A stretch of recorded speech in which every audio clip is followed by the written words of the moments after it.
Pertama penukaran tiket laga persahabatan Indonesia melawan Argentina pada Jumat siang mulai diserbu para pecinta sepak bola. Mereka yang telah mengantongi bukti e-tiket dapat menukarkan dengan tiket masuk berupa gelang atau wristband. Hujan mengguyur ibu kota sejak pagi hingga menjelang sore ini.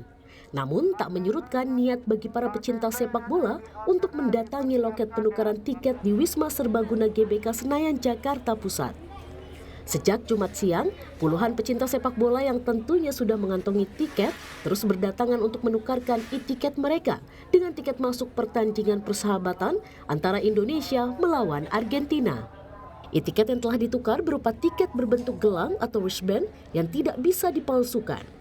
Sejumlah penukar tiket mengaku sangat senang mendapat kesempatan menyaksikan laga persahabatan tersebut secara langsung di Stadion Utama GBK pada 19 Juni nanti. Mereka pun optimistis jika Indonesia dapat menumbangkan kesebelasan Argentina. Indonesia menang deh, optimis saya. Indonesia saya, 1-0 Indonesia. 2-0.